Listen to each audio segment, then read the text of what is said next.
Alright, so here's the biggest scam in medical school history. The more time you spend studying, the better your grades are going to be, and hence you will also be a better doctor.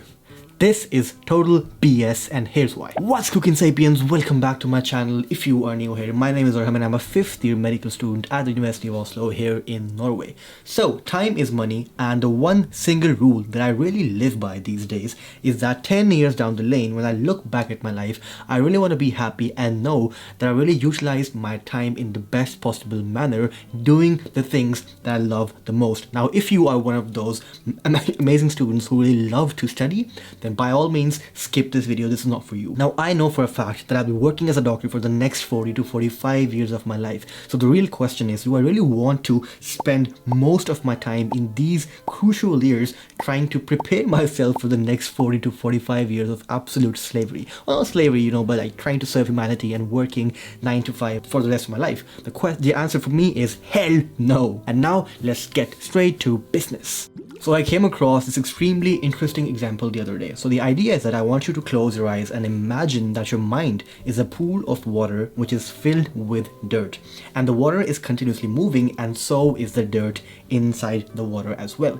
And the task that you now have to do is that you have to look all the way at the bottom of that very pool of water, which is essentially your mind. And you will soon realize that this is completely impossible because, the mud is going to be distracting your vision. So it's not possible to look all the way at the bottom of the pool. And this is the exact analogy which can be applied to our brains as well, that in order to access the deeper part of our brains for maximum focus and productivity, we have to remove all distractions, and our brains, our mind, has to be extremely calm and not continuously moving like water with all these distractions in the way which are continuously going to be disrupting our access. So you really cannot be thinking about, I don't know, your ex-girlfriend or your crush which you haven't had the courage to speak to. So you have to first of all turn off your phone and throw it in the garbage bin, or in the toilet seat, whatever.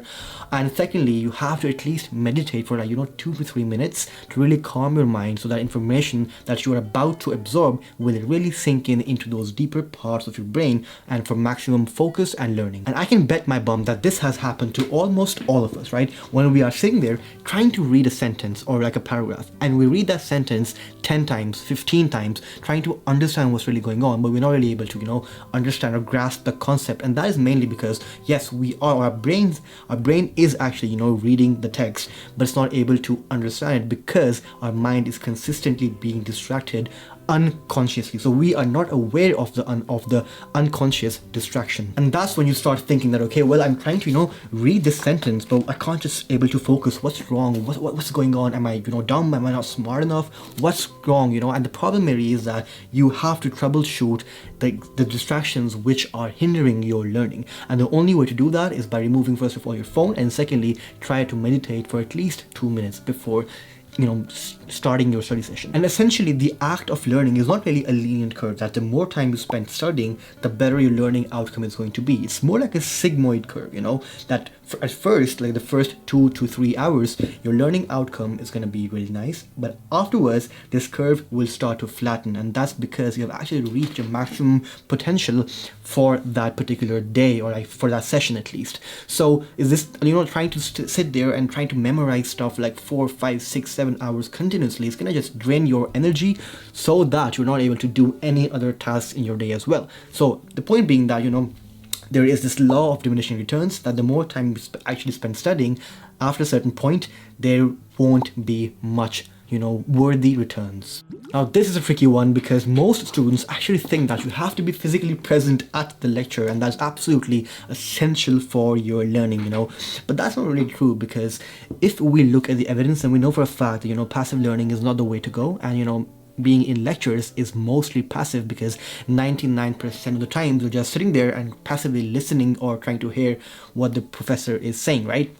And that's a form of passive learning as well, and that's not really optimal. So to prove my point, I want you guys to do this minor experiment, because most times we in university have 5, 6, or even 7 lectures at most days. So if you are physically present at these lectures, I want you guys to come out after the lectures are done and go inside a library or wherever you study, sit down and try to recall and write down everything that you remember from those 5, 6, or 7 lectures. And trust me guys, I know for a fact that this is going to be very, very, very little, because when you are physically there, you know, for like 5, 6, 7 lectures, your brain basically shuts down after like a maximum of 2 to 3 lectures, and you don't even remember most of the important information from those 2 to 3 lectures. In most cases, the major points that we will remember might be, you know, like 3, 4, or 5 points, like 5 important points, nothing more than that. So, you know, our learning outcomes could be much, much better if we had not attended those lectures. And I tried to, you know, really understand and focus on, you know, absorbing all that information actively by not being at the lecture, you know, maybe just by self-studying or watching the lecture recordings and trying to stop and pause the video and try to, you know, recall information, whatever you have learned after each and every lecture. But because when you have these lectures with very short intervals in between, for example, 15 minutes between 2 lectures, you know, the information overload is just so much that your brain simply cannot process it all, or, you know, absorb it all.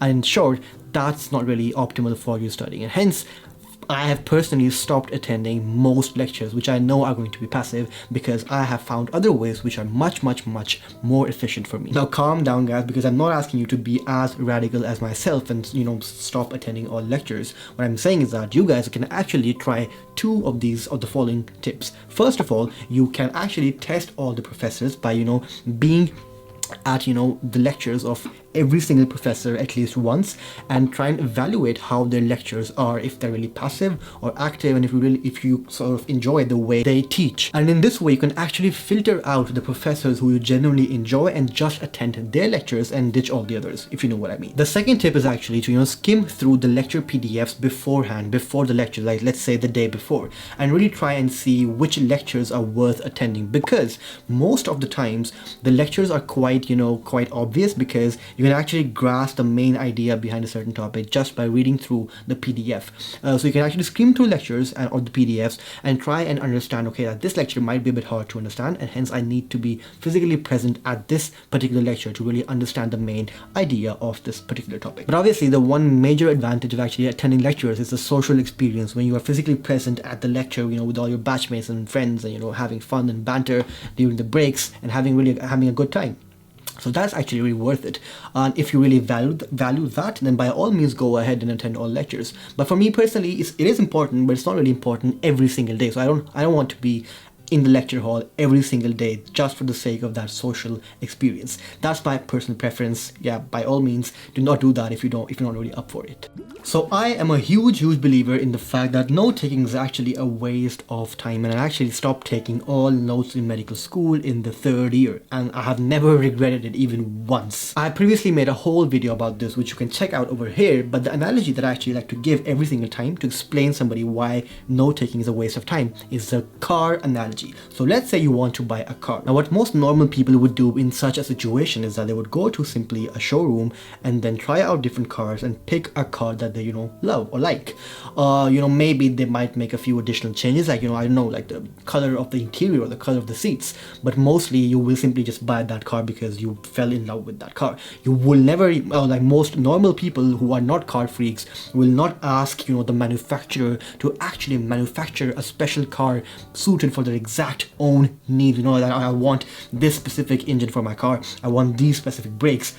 You won't do that, right? You will simply go to a showroom and buy a ready-made car which maybe suits your needs. That's it. And that's exactly my point. In medical school, you can actually buy online notes, or you can simply ask your seniors to share their notes with you. So when other people have already done that work for you, why would you spend your own time doing the exact same task?